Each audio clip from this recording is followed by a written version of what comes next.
আপনাদের সূরাতুর রহমান নিয়ে কিছু বলবো, এরপর সূরাতুল ওয়াকিয়াতে যাব। আসলে না, সূরাতুল ওয়াকিয়া দিয়েই শুরু করি। সূরাতুল ওয়াকিয়াটি একটু বড় সূরা।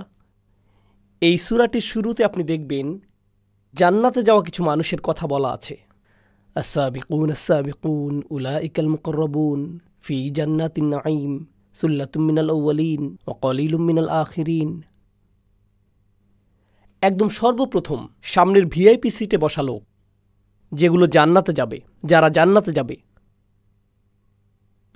ওনারাই হলেন সূরাতুল ওয়াকিয়ার আলোচ্য মানুষগুলোর অন্যতম। আচ্ছা বলুন তো, এই সর্বপ্রথম অগ্রগামী কারা?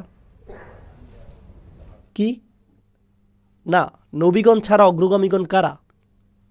সাহাবা। হ্যাঁ, কিন্তু সেটা তাদের যুগের জন্য। আল্লাহ বলছেন ওয়া কলিলুম মিনাল আখিরিন।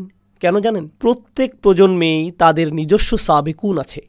প্রত্যেক প্রজন্মেই 2015 সালের নিজস্ব সাবিকুন আছে, 2025 সালেরও কিছু নিজস্ব সাবিকুন আছে। 2055 সালেও যদি আল্লাহ ততদিনে কিয়ামত না আনেন, তাহলে তখনও সে কালের সাবিকুন থাকবেন। বুঝতে পারছেন? এখনও শেষ না, কিন্তু প্রত্যেক জাতিরই নিজস্ব সাবিকুন থাকবেন।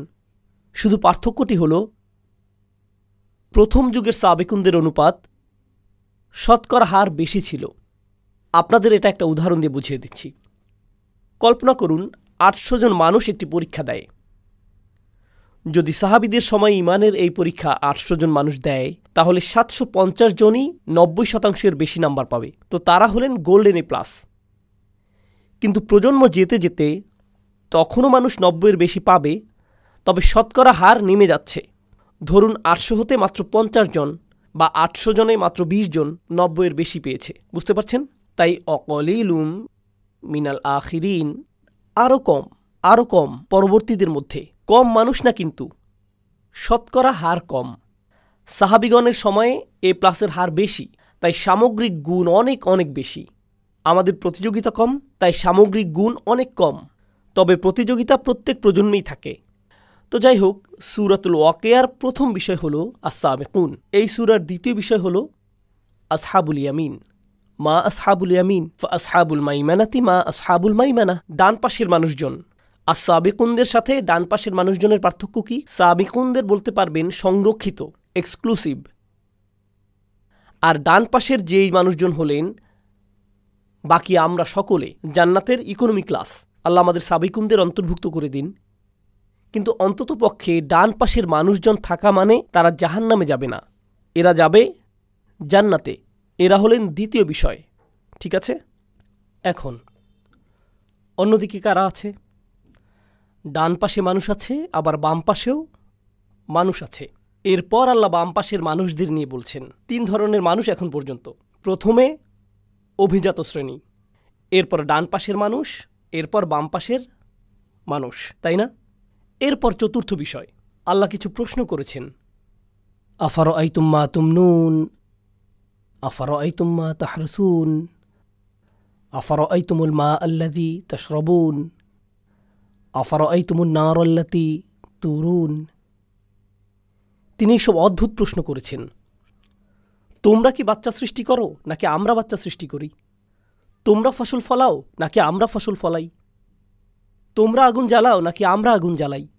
তোমরা আকাশ থেকে পানি নামাও নাকি আমরা আকাশ থেকে পানি নামাই?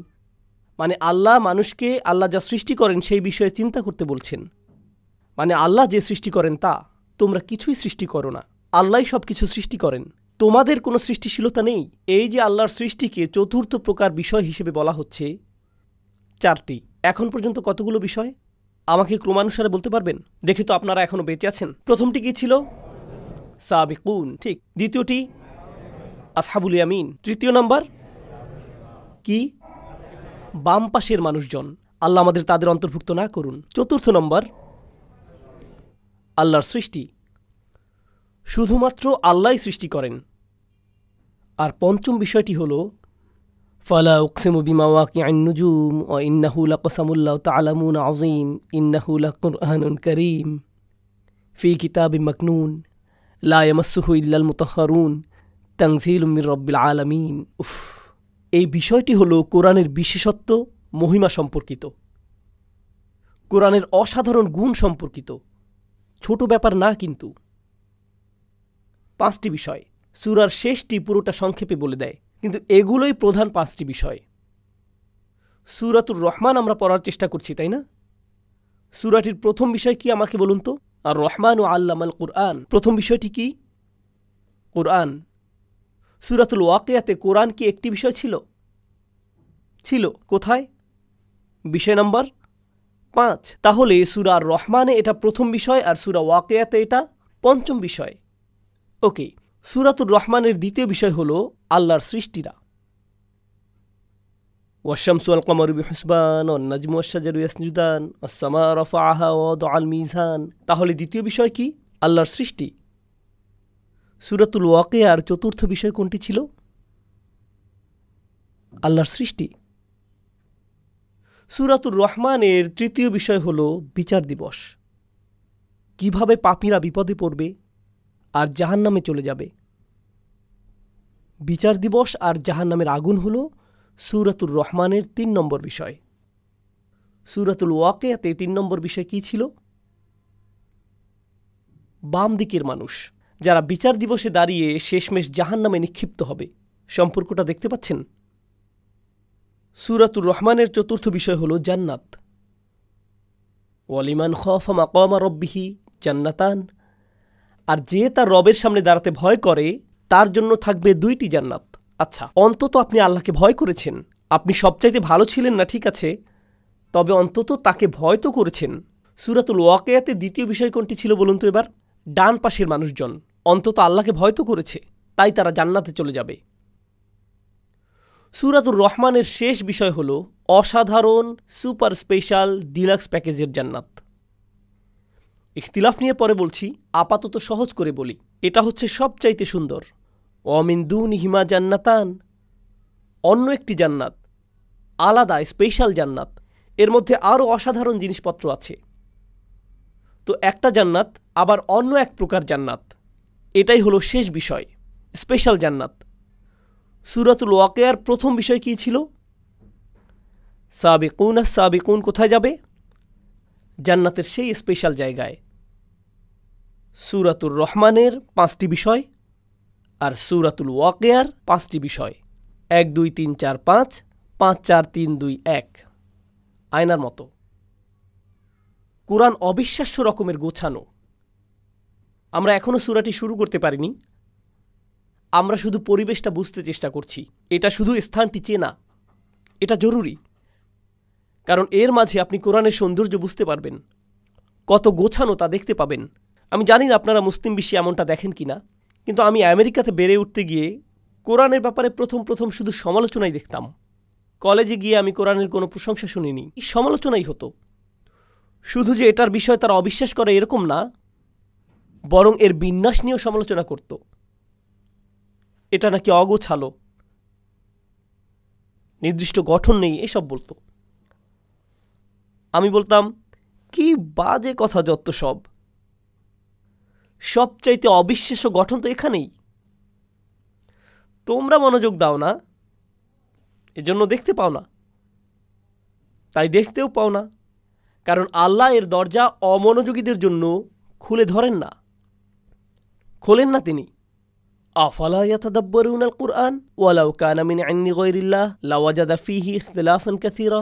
তারা কি তবে কোরআন নিয়ে গভীর চিন্তা ভাবনা করে না? কারণ এটা আল্লাহ ছাড়া অন্য কারো পক্ষ থেকে হলে এতে অনেক অসঙ্গতি দেখতে পেতে। এর মানে হলো, যখন আপনি কোরআনে মনোযোগ দেবেন, আবিষ্কার করবেন যে এটা শুধু আল্লাহর পক্ষ থেকেই হতে পারে। আপনার কাছে পরিষ্কার হয়ে যাবে যে এটা মানুষ থেকে হতেই পারে না, পরিষ্কার হয়ে যাবে। এখন আমরা সূরার সূচনা শুরু করতে প্রস্তুত হলাম।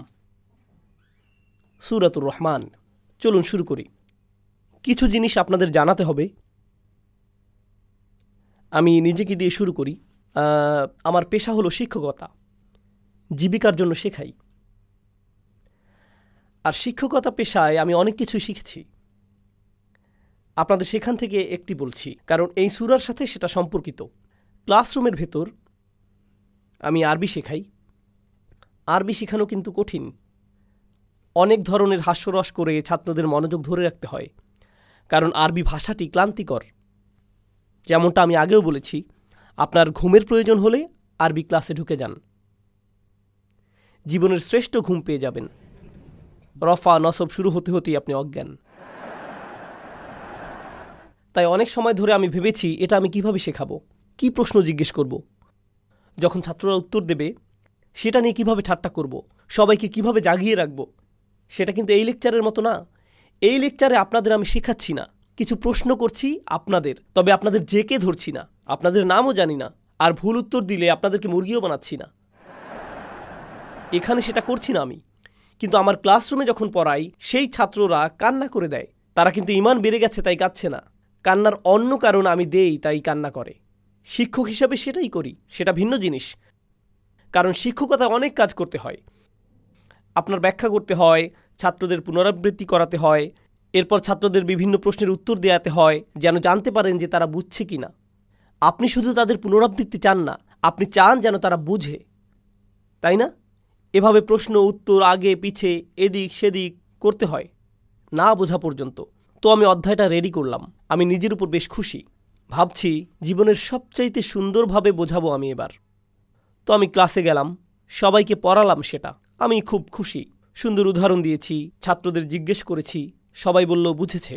বুঝেছি, কি অসাধারণ। 1 ঘন্টা পর একজন ছাত্র হাত তুলল, উস্তাদ আমি বুঝিনি। আচ্ছা ওকে, কোনো সমস্যা নেই, তুমি বোঝুনি? কোন অংশটি বোঝুনি বলো তো? সে বলল কিছুই বুঝিনি। আপনি কি আবার সব কিছু বুঝিয়ে বলবেন? সব কিছু মানে কি? মানে সব কিছুই। আমি কিছুই বুঝতে পারিনি। এখন ক্লাসের বেশিরভাগ ছাত্র বিরক্ত হয়ে গেল। কিরকম গাধা সে, কি পরিমাণ গর্ধব! 1 ঘন্টা কিছুই বলল না, ঘন্টা শেষে বলছে আমি কিছুই বুঝিনি। তাই আমি বললাম তোমরা চিন্তা করো না, সমস্যা নেই, তার জন্য আমি আবারও বলবো। তোমাদেরও আরেকবার রিভিউ হয়ে গেল। আর এইবার আমি পুরো ক্লাসের দিকে মনোযোগ দেইনি। কার দিকে মনোযোগ আমার? সেই ছেলেটি। এই বুঝতে পেরেছ? হ্যাঁ ঠিক ঠিক। আচ্ছা, 1 ঘন্টা পর সে আবার হাত তুলল, উস্তাদ বুঝিনি কিছুই। ওকে, ক্লাসের বাকিরা চলে যেতে পারো, আমি লাঞ্চ করতাম, সেটা বাদ দেই। তুমি আসো আমার কাছে, তোমাকে সরাসরি বুঝিয়ে দিচ্ছি, সেটাই মনে হয় ভালো হবে। আচ্ছা ওস্তাদ। তো আমি তাকে নিয়ে বসলাম, প্রত্যেকটি উদাহরণ ধরে ধরে বুঝালাম যেন বুঝতে পারে। সব শেষে সে আবার বলে, উস্তাদ আমি জানি না আপনি কেমন শিক্ষক, তবে আমি এখনও বুঝি না। না না না, এত সহজে ছাড়ার পাত্র না আমি। তুমি আমার বাসায় চলো, রাতের খাবার খেতে খেতে তোমাকে আরেকবার বোঝাবো। সে বাসায় আসলো, তাকে আবারও সব কিছু বোঝালাম। সব শেষে সে কি বলল? আমি বুঝিনি। আচ্ছা ঠিক আছে, একটা বুদ্ধি আছে। আমার বাসায় তোমার জন্য একটা ঘর করে দিচ্ছি, তুমি আমার বাসায় থাকো। প্রত্যেক দিন সকালে উঠে তোমাকে বোঝাবো এটা, ব্রাশ করতে করতে, যতদিন না এটা তোমার হচ্ছে। শিক্ষকরা কি এমন করে কখনো? না, আমিও এমন করি না। কিন্তু আপনি যদি আমার মতো পাকিস্তানের লোক হন, তবে 1 ঘন্টা বোঝানোর পর যদি ছাত্র হাত তুলে বলে আমি বুঝিনি কিছুই, তখন সুন্দর একটা শেখানোর পদ্ধতি আছে, এটাকে বলে বোর্ড অফ এডুকেশন। সেটা আসলেই একটা বোর্ড।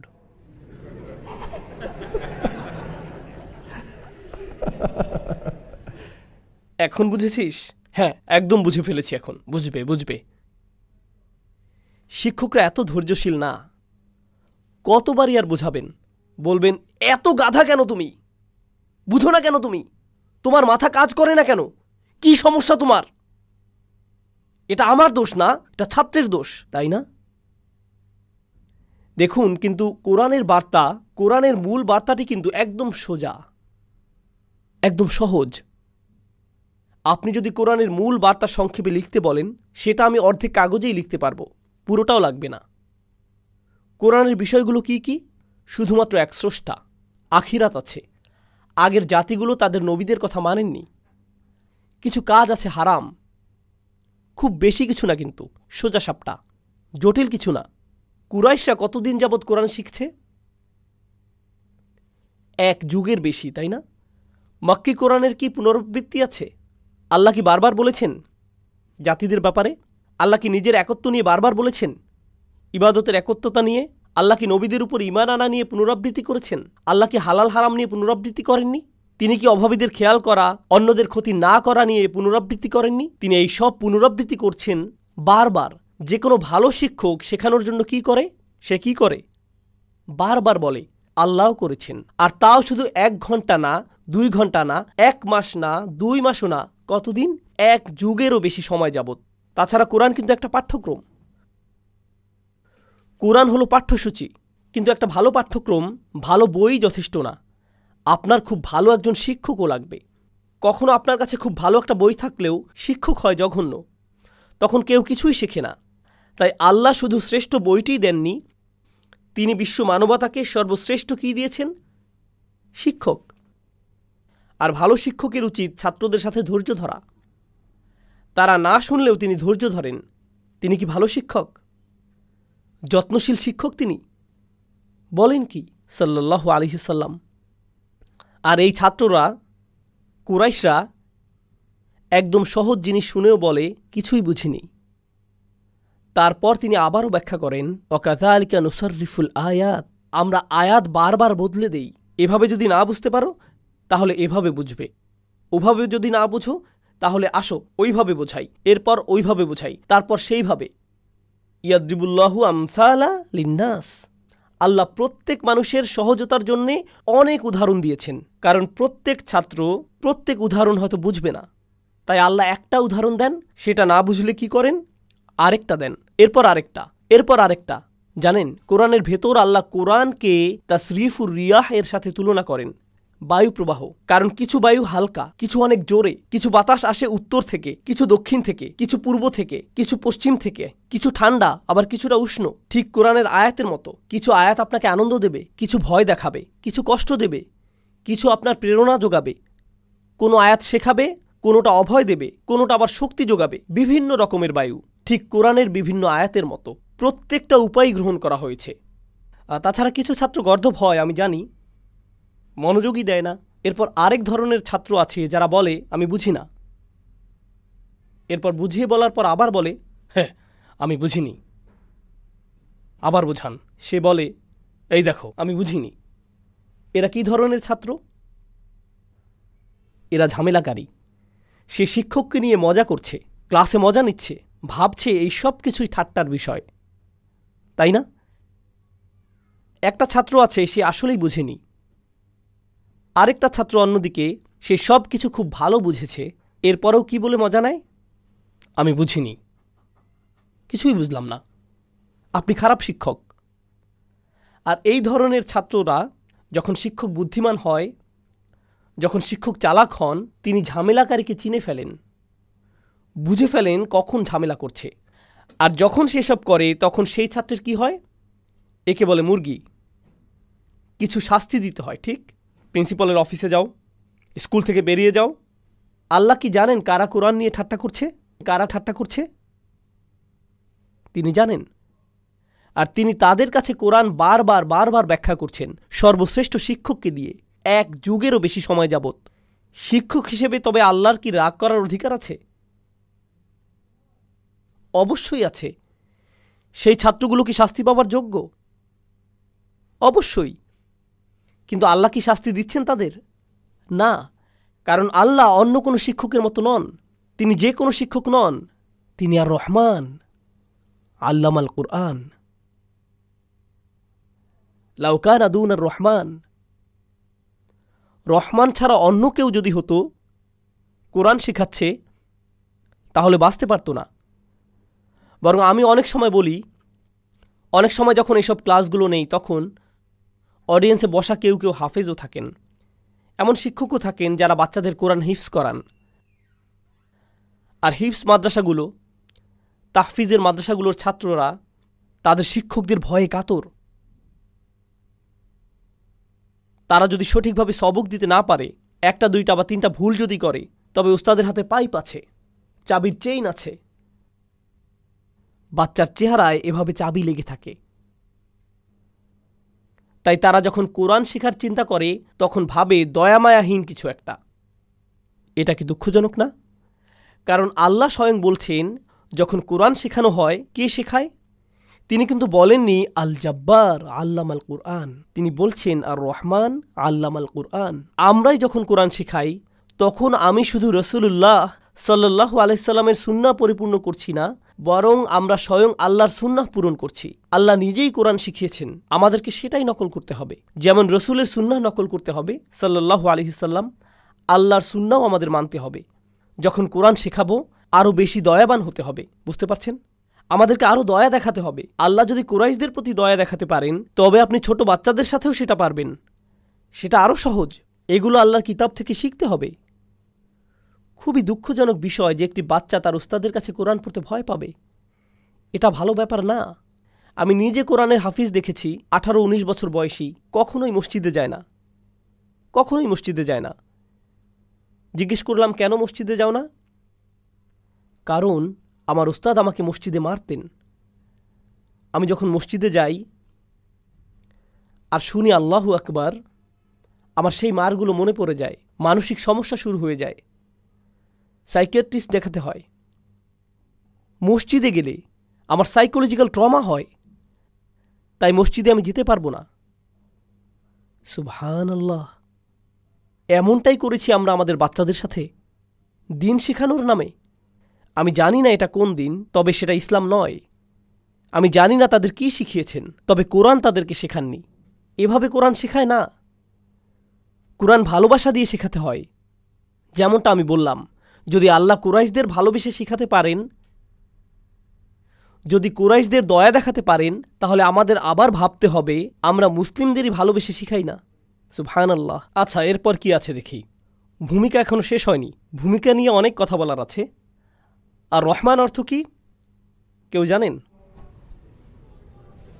কি? মার্সিফুল।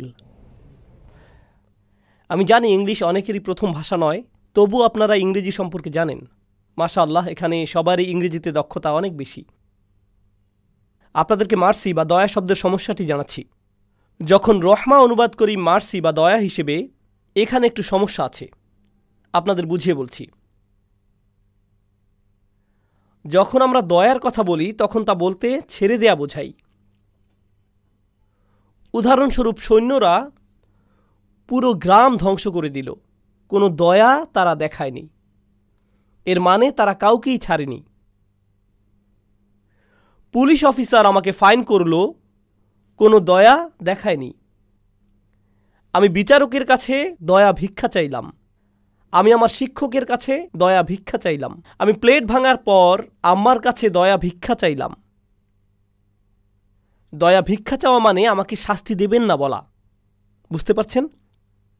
বাংলা ভাষায় যখন দয়া শব্দটি ব্যবহার হয়, তখন শাস্তির কথাই মাথায় আসে, তখন শাস্তির চিন্তাই মাথায় আসে, যে সেই শাস্তি থেকে মুক্তি হলো। অর্থাৎ আপনার অবচেতনভাবেই শাস্তির কথা চলে আসে, অর্থাৎ আপনার মনে অবচেতনভাবেই শাস্তির কথা চলে আসে। সেই শাস্তি থেকে মুক্তি পাওয়াটাই দয়া। এখন এখানে কয়জন আছেন টেক ইন্ডাস্ট্রিতে, টেকনোলজি ইন্ডাস্ট্রি, প্রোগ্রামার?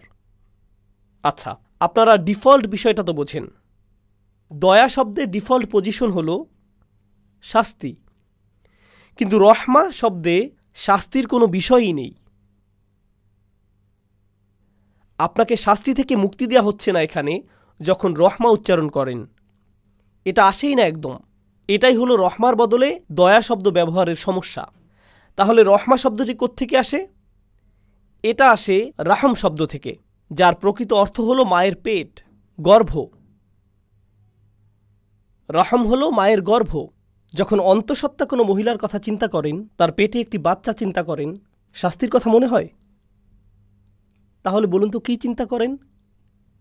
একজন মহিলা, তার পেটে একটি বাচ্চা, হয়তো 3 মাসের অন্তঃসত্ত্বা বা 5 মাস, 6 মাস, হয়তো পেটের ভেতর বাচ্চাটির লাথি মারার বয়স হয়েছে। যেমন আমার মা বলেছিলেন, আমি নাকি এমন করতাম। আমি মনে হয় টায়ার্ড হয়ে হাত পা বেশি ছোড়াছুড়ি করতাম পেটের ভেতর মধ্যরাতে। তো ভালো, মা তার বাচ্চার ব্যাপারে কী অনুভব করে? সে এখনও বাচ্চাটি দেখেনি, এখনও দেখেনি নিজের সন্তানকে। তার অনুভূতি কি? ভালোবাসা। প্রথম যে শব্দটি মাথায় আসে সেটা কি? ভালোবাসা। দ্বিতীয় যে শব্দটি মনে আসে তা হলো সুরক্ষা।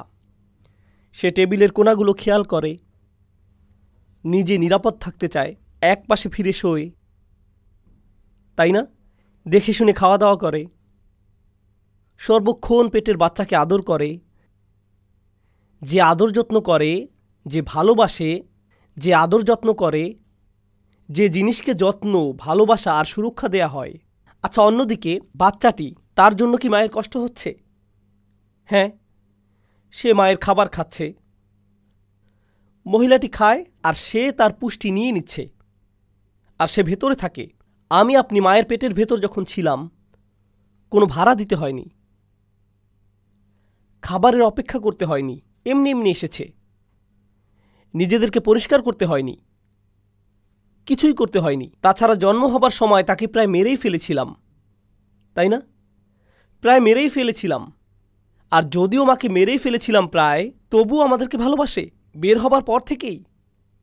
অন্য যে কেউ আপনার রক্তপাত করলে আপনি তাকে ভালোবাসবেন না। আমরা আমাদের মায়েদের রক্ত ঝরিয়ে মৃতপ্রায় করে ফেলি, মৃত্যুর কাছাকাছি। আর যখনই বের হয়ে আসি আমরা, তখন আমাদের জন্য তার ভালোবাসা আগের চাইতে আরও বেড়ে যায়। এটা কিন্তু আর অন্য কারো সাথে ঘটে না, কোনো সম্পর্কের সাথেই ঘটে না। এখানে আপনি কিছুই দেন না, শুধুই নেন।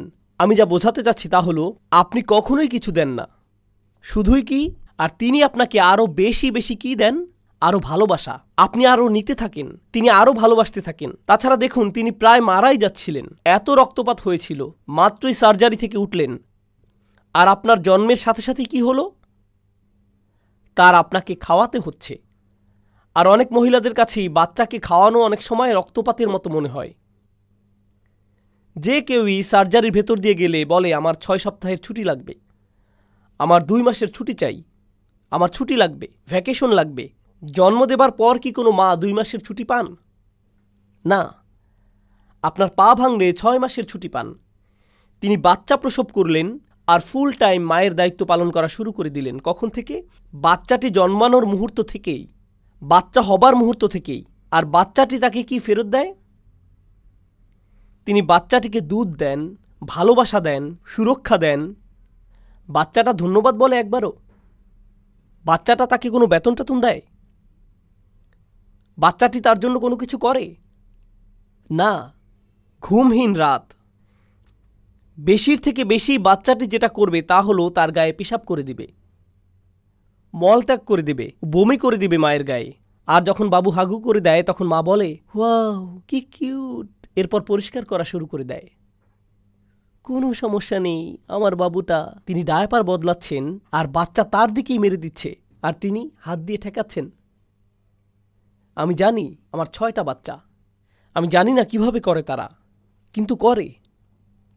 এটাই হলো কোন শব্দ? রহম। এখান থেকেই আসে কি? রহমা। এখান থেকেই আসে আল্লাহর কোন নাম? আর রহমান। আমরা আল্লাহকে কোনো সৃষ্টির সাথেই তুলনা করতে পারবো না, কিন্তু আল্লাহর সাথে আমাদের যেই সম্পর্ক আছে, আপনি যদি একটু ধারণা করতে চান, যে কারণে সেই হাদিসটি আছে, সাম্মাইতুকা বিসমি, আল্লাহ মায়ের গর্ভের সাথে কথা বললেন আর বললেন, আমি তোমাকে আমার নাম দিয়ে নামকরণ করেছি। এটা শুধু ভাষাগত সম্পর্ক না, নবী সাল্লাল্লাহু আলাইহি সাল্লামের হাদিসেও এটা পাওয়া যাচ্ছে। এক হাদিসে কুদসিতে তিনি মায়ের গর্ভের দিকে তাকিয়ে বললেন, যে গর্ভ আল্লাহ সৃষ্টি করেছেন, আমি আমার নাম দিয়ে তোমার নামকরণ করেছি। এর একটি কারণ আছে, সেটা হলো আল্লাহ আপনার কি হয় তা যদি একটু ধারণা পেতে চান, আপনি পুরোটা বুঝবেন না। তবে সেই অসীম সাগরের যদি এক বিন্দু পেতে চান, তবে কার কথা চিন্তা করবেন? আপনার মায়ের কথা ভাববেন। ওয়ালিল্লাহিল মাসালুল আ'লা। আপনার মায়ের সাথে সম্পর্কে কোন দিকটা? তা হলো আপনি তার থেকে শুধুই নেন, আর তিনি কি? শুধুই দেন। আপনি কখনোই ধন্যবাদ দেন না, তবুও তিনি দিতেই থাকেন। আপনি কখনোই তাকে মনেও করেন না, তবুও তিনি আপনার প্রতি ভালোবাসা বাড়াতেই থাকেন। মুসলিমদের কথা চিন্তা করুন। মুসলিমরা বলে, তালিবুল ইলমরা বলে, আমি তাফসির শিখতে চাই, আমি ওই শায়েখের কাছে পড়তে চাই, এই শায়েখের কাছে শিখতে চাই, সেই আলিমের কাছে পড়তে চাই, আমি এই সূরা, ওই সূরা আর ওই সূরাটা শিখতে চাই। কখনো তারা পৃথিবীর এই মাথা থেকে ওই মাথায় চলে যায় শুধু আল্লাহর কিতাব শিখতে, ঠিক না? আর কি সম্মান বোধ করছে যে শায়েখের কাছে শিখতে পারছে। কুরাইশরা, আবু লাহাব, আবু জাহাল, এই লোকগুলো এরা কি কোরআন শিখতে চায়? তারা কোরআনের একটি আয়াতও পাওয়ার যোগ্য না। তবুও আল্লাহ তাদের পুরো একটি সূরা দিয়ে দিলেন। এরপর তিনি দিলেন আরেকটি সূরা, এরপর তিনি দিলেন আরেকটি সূরা। তারা যখন এটাকেও ধাক্কা দিয়ে সরিয়ে দিল, আল্লাহ তাদের কি দিলেন? আরেকটি সূরা। প্রত্যেকটি সূরা আল্লাহর থেকে রহমত কিনা?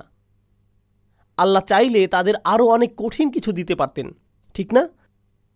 আল্লাহ তাদের শাস্তি দিতে পারতেন, ঠিক কিনা?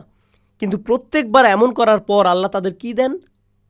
আরেকটি সূরা। আল্লাহর কাছ থেকে আরও রহমা তার পক্ষ থেকে। তাছাড়া কোরআন কি?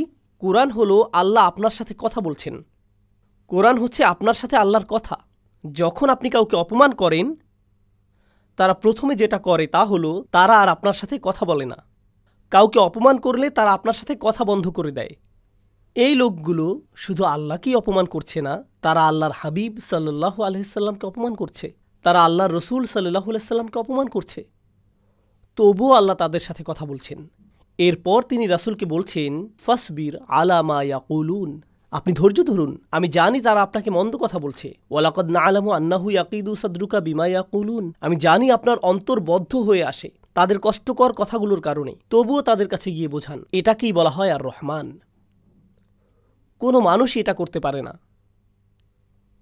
আমি আপনাদের জানি না, মুসলিম হিসেবে আমি আপনাদেরকে ভালোবাসি, কিন্তু কেউ যদি আমাকে এসে বলেন আপনি হচ্ছেন একটা শয়তান, আপনি খারাপ, মানুষকে বিভ্রান্ত করছেন, আপনি কাফির, আপনি এটা, আপনি ওটা, অনেক গালমন্দ করলেন, এরপর আমার মাকে নিয়ে কথা বললেন, আমার বাবাকে নিয়ে কথা শোনালেন, আমার স্ত্রীকে নিয়ে মন্দ কথা বললেন, আমার মেয়েদেরকে নিয়ে খারাপ কথা বললেন, আমার বোনকে নিয়েও, আমি কিন্তু আংশিক পাঠান, তাই সাবধান। অন্তত পক্ষে আমি বলবো, আমি চলে যাচ্ছি, আমি ফানার ছাড়ছি, আমি দোহা ছাড়ছি, আমি আর কখনোই দোহা ফিরে আসব না। কেন? কেউ বলল আপনি আর দোহাতে কেন যান না? একটা লোক ছিল, সে আমার কাছে এসে যা যা বলল, আমি আর যেতে চাই না ওখানে। আপনারা সবাই কি আমাকে অপমান করেছেন? নাকি শুধু একজন? শুধু একজনই যথেষ্ট আমার বিরক্ত হবার জন্য, দরকার নেই। রাসূলুল্লাহ সাল্লাল্লাহু আলাইহি সাল্লাম কোরআন তেলাওয়াত করছেন এই লোকগুলোর কাছে, আর তারা তাকে অপমান করেই যাচ্ছে। আমি তো কিছুই না। কেউ এসে আমাকে অপমান করলে আমি কি বলি? এই জানো আমি কে? আমি ইউটিউবে আছি, দেখে নিও কে আমি। কেউ যদি রাসূলুল্লাহ সাল্লাল্লাহু আলাইহি সাল্লামকে অপমান করে, তবে হ্যাঁ, তার অধিকার আছে বলার, আল্লাহ বলেছেন ওয়ালামু আন্না ফীকুম রাসূলুল্লাহ। এটা ছোট কোনো বিষয় না। আর সেই একই নবী সাল্লাল্লাহু আলাইহি সাল্লাম তাকে আবু জাহাল অপমান করল, অথচ পরদিনই তিনি ফিরে এসে আবু জাহালের সাথে আবারও কথা বললেন। আর আবু জাহাল যে এমন এক জাহিল লোক, জাহিলিয়াতের বাপ, সে তাকে বলছে তোমার কি গতকাল যথেষ্ট হয়নি? আরও কিছু কথা শোনাবো আজকে তোমাকে। তাকে সে আরও বাজেভাবে পরদিন অপমান করল। নবীজি ফিরে গেলেন, আর আল্লাহ তাকে আবার পাঠালেন, যাও আবার কথা শুনে আসো, যাও আবার কিছু কোরআন শোনাও। তাকে কোরআন নিয়ে ঠাট্টা আবারও করতে দাও। তিনি এটাই করলেন প্রতিটা দিন, এক যুগেরও বেশি সময় যাবত। এটা কি সহজ মনে হয়? চিন্তা করে দেখুন তো। আলহামদুলিল্লাহ, আপনারা সম্মানিত মানুষ, মর্যাদাবান মানুষ। আপনারা যখন কাজে যান, আশা করেন যে আপনার সাথে সম্মানজনক আচরণ করা হবে, ঠিক না? আপনি অফিসে গেলেন, আর কেউ আপনাকে কুকুর বলল, শুকর বলল, কোনো নোংরা কথা বলল, আপনার খারাপ লাগে? আপনি বাসায় আসলে সেটা আপনার চেহারাতেই দেখা যায়। আপনি বাসায় আসলে আপনার স্ত্রী বললেন, কোনো সমস্যা? আমার কিছু বলতে ইচ্ছা করছে না। আপনার চাকরিটাই ছেড়ে দিতে ইচ্ছা করে, আপনার দেশ ছেড়েই চলে যেতে ইচ্ছা করে, কারণ কেউ একজন আপনাকে মন্দ কথা বলেছে। দেখছেন, ভালো লোক, ভদ্রলোক আর ছোট লোকের মধ্যে পার্থক্য আছে। যারা সারাক্ষণই নোংরা কথা বলতে থাকে, যারা নিজেদের বা অন্যদের কোনো সম্মান করে না, যখন মানুষ তাদের সাথে মন্দ কথা বলে তাদের ভালো লাগে, তাদের কিছুই যায় আসে না। নোংরা কথা বলল, তারা আরও নোংরা কথা বলে দেয়। কিন্তু যারা ভদ্রলোক, তাদের এসব সহ্য হয় না, এসব কথা তাদেরকে কষ্ট দেয়। যেমন আরবরা বলে, রুব্বা কওলিন আশাদ্দু মিন সাউল, কোনো কোনো কথা মারের চাইতেও বেশি কষ্ট দিতে পারে। রসুল সাল্লাল্লাহু আলাইহি সাল্লাম হলেন সবচাইতে মর্যাদাবান ব্যক্তিত্ব, কিন্তু তাকে শুনতে হচ্ছে সবচাইতে মন্দ নোংরা কথাগুলো বারবার বারবার বারবার। আর আল্লাহ তাঁর রসুলকে কত ভালোবাসেন আলাইহিসসালাতু ওয়াসসালাম। তবুও আল্লাহ বলছেন ফিরে যাও, আরেকটু ধৈর্য ধরো, তাদেরকে বলতে থাকো। এখন আল্লাহ এই সূরাতে কুরাইশদের উদ্দেশ্যে, এরপর পুরো মানবতাকে উদ্দেশ্য করে বলছেন, এটাকে বলে অকল্পনীয় ভালোবাসা। আর রহমান অবিশ্বাস্য রকমের অকল্পনীয় স্নেহময় যত্নশীল প্রতিপালক। তিনি শুধুমাত্র, আর কেউ নন, যিনি কোরআন শিক্ষা দিয়েছেন, আল্লামাল কুরআন। চলুন এটা সম্পর্কে আরও দু একটা জিনিস শিখে সামনে আগাই। আমি ভূমিকাতে বেশি সময় নিচ্ছি, কারণ ভূমিকাটাই সবচাইতে বেশি গুরুত্বপূর্ণ অংশ। এই শুরুটা আপনারা বুঝলে বাকি সব কিছুই সহজ হবে, আর শুরুটা না বুঝলে আর কোনো কিছুই বোধগম্য হবে না। ঠিক আছে, এজন্য সময় নিচ্ছি। আরবি ভাষার ব্যাকরণে জুমলা আল ফাইলিয়া এবং জুমলা আল ইসমিয়া দুইটা বিষয় আছে। শুনে মনে হয় সহজ বিষয়, আপনারা আরবি না বুঝলেও সমস্যা নেই, ব্যাখ্যা করছি।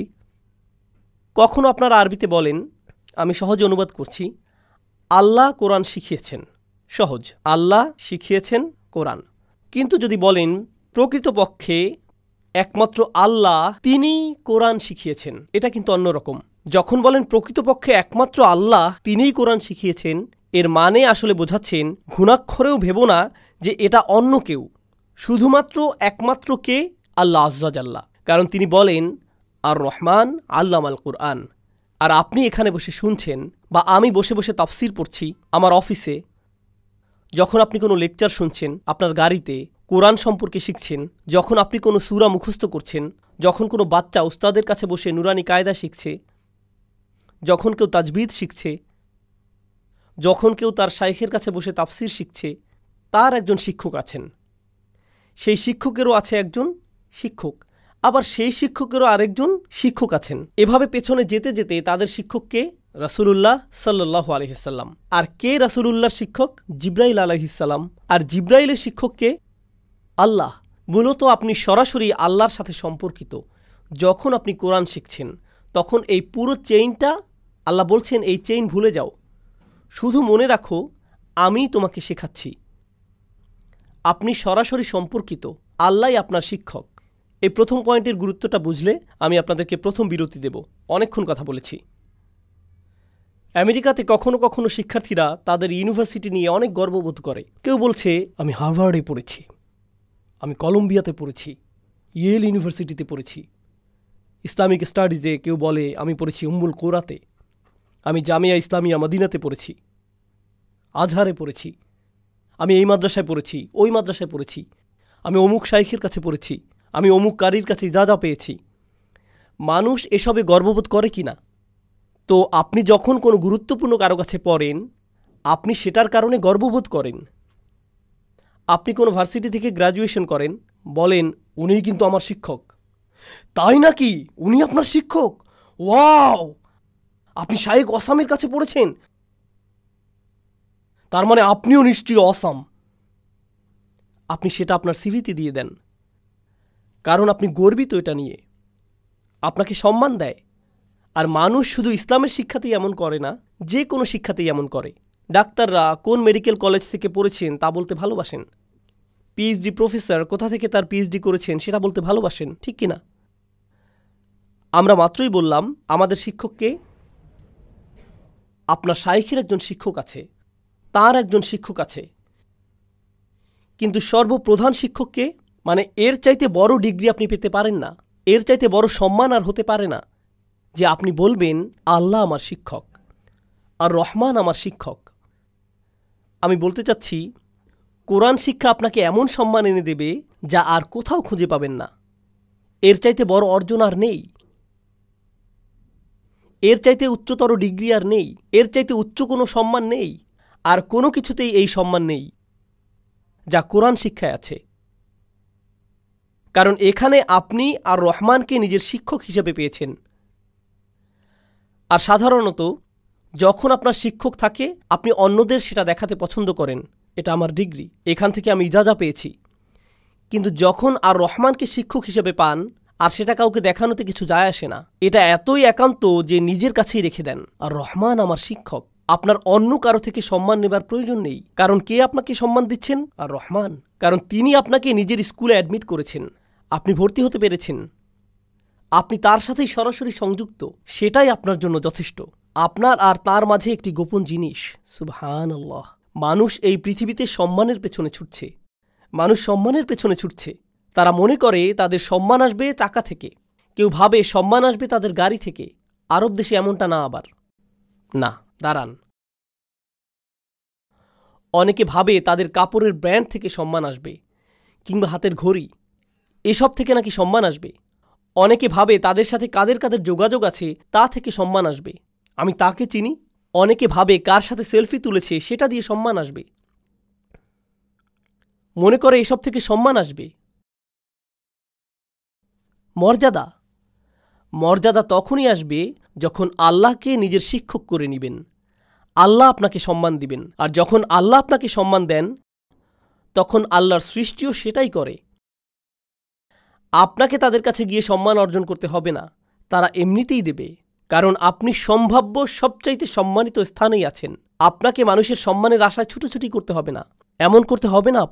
আপনাকে শুধু আল্লাহর দেয়া সম্মানটাই অর্জন করতে হবে।